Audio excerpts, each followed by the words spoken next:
I was thinking the other day about the history of Grace and how things got started. It goes all the way back really to when we were getting ready to come to Thailand as missionaries. Our mission approached us and asked us if we would come to Thailand. We were en route for Papua New Guinea. We didn't feel that's what we wanted to do at that point, although the Lord had other plans, and so we turned them down. Probably 2 or 3 weeks later they approached us again and we turned them down, and the third time we finally thought, well, maybe this is the Lord asking us to come here. So we gave them a 1-year commitment to come to Thailand to start a small little school for missionary children of New Tribes Missions children. And so we did that, and we came out and got the school started. And after the first year, I tried to resign, and they said, well, could you hang on for another year? Well, this went on for about 2 or 3 years, and finally we realized the Lord had us here in Thailand. After a period of time, we moved more to administration, overseeing the school as it grew. Other missions started knocking on our door saying, can we put our kids in your school? And it was interesting to see along the way how time after time we would get in a position to where we were facing the impossible. We didn't know what to do, and God would step in and He would provide. It was probably in the late 1980s. I had hoped to see this school open up, and didn't know what it would look like altogether, but I wanted it to be a multi-mission school that would be here as a hub to support missionaries in all of Southeast Asia. There was no school like that at that point that could really do what we were hoping to see happen in the school. But we went to the government. I pulled together a few different missions and talked to them. They said they'd be interested, but the government turned us down and we couldn't do it. As time went on, a few years later, we tried again and they turned us down a second time.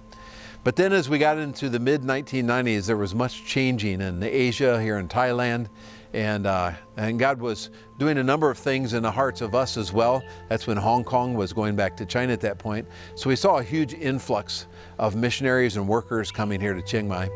And so I made another approach on it. Probably it was in 1996 when I first stepped out and asked our mission for a 2-year leave of absence and started working on the project and started laying out what it would look like. I visited schools all over Southeast Asia to a number of MK schools there, gathering information, and came back and put together basically the core values, financial statements, applications, all these things. And then I approached the missions and said, would your mission like to join a project like this? And boy, they came on fast. Within a matter of weeks, we had 12 missions. So in 1998, the year before the school opened, we established the board.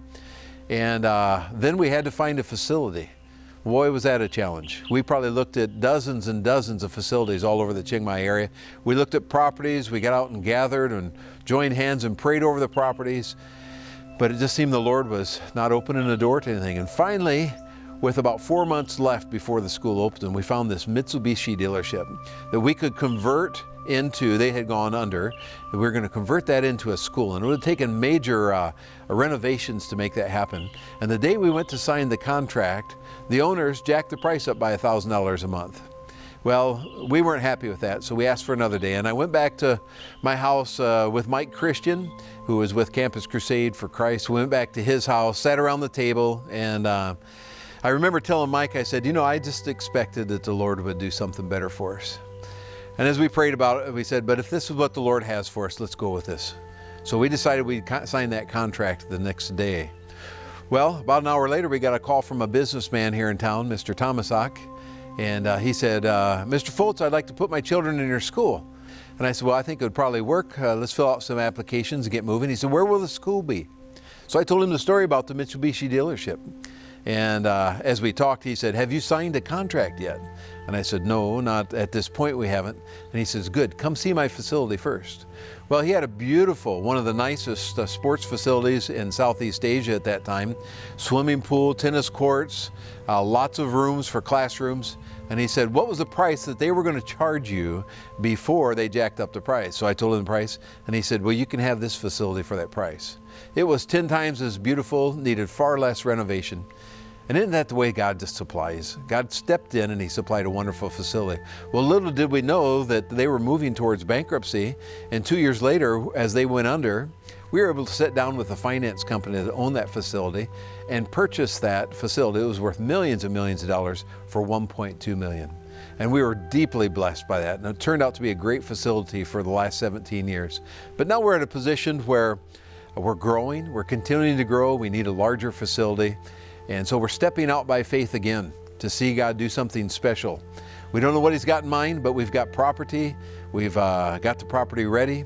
We're looking to Him to see how He's going to provide for, say, the next 17 years and what He's going to do. But we've seen God time and time again be faithful to provide for a school here that's serving probably the greater missions community for Southeast Asia.